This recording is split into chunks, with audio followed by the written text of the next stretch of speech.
Hey, welcome to Strength Side. Got a phenomenal question from my buddy Ricardo here. So I'm going to go ahead and read it. He says, "Hey Josh, thank you for the videos, blah, blah, blah, blah. So I've had problems with my anterior pelvic tilt, and I've had a little bit of success in correcting this issue. I don't completely understand why when I squat and I have my anterior pelvic tilt, it makes the front of my hips hurt. I was also wondering why this seems to lead my knees to cave in as I'm squatting."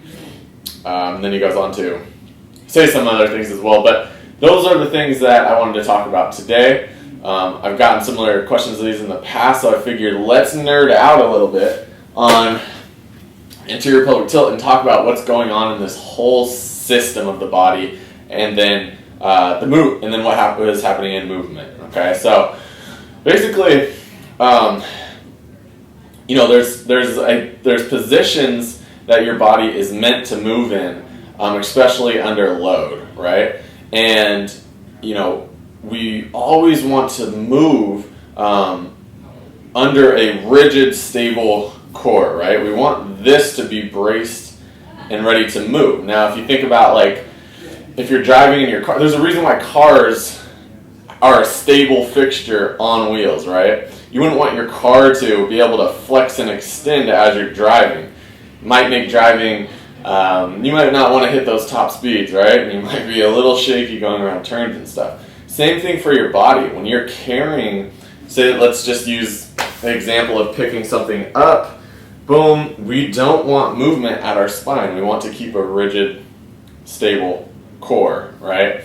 Now, we talk about this a lot for squatting and deadlifting, but even things such as running, walking, jumping, these activities that aren't externally loaded with weight, they're actually loaded just by your body making force with the ground, okay? So this can create problems as well.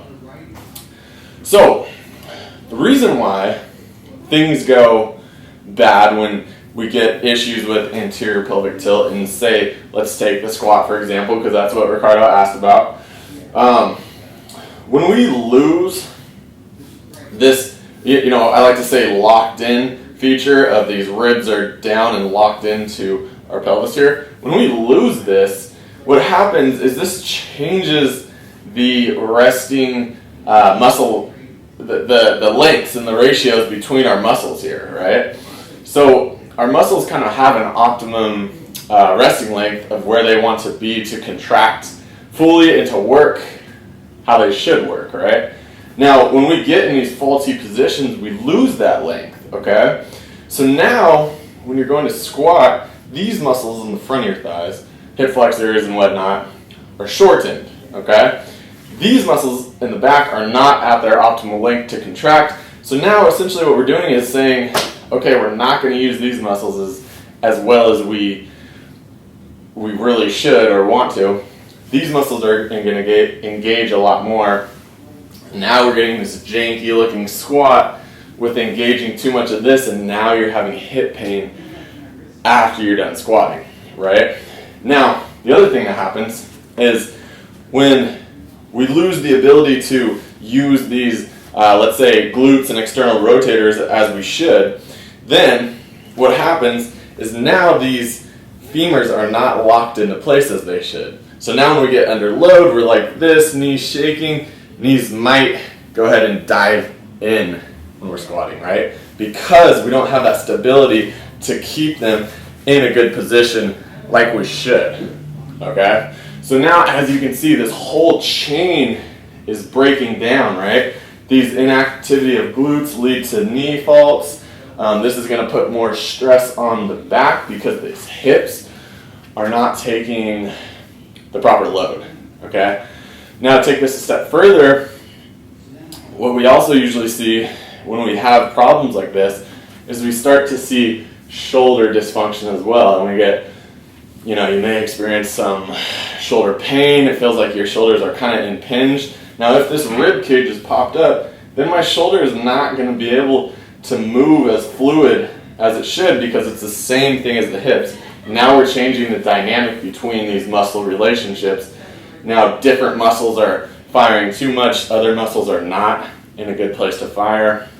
So once we bring that alignment back to where it should be, and we get everything locked in here, now this shoulder function is how it should be, and your muscles will go ahead and work how they should. I've said it before in past videos, but if you set up your body, if you keep, this brace core that we always talk about, then your hips and your shoulders want to move correctly, right? They're not working against you, okay? If you set them up to move, they will move optimally, right? And you will have phenomenal movement. Okay, guys, hope that helps.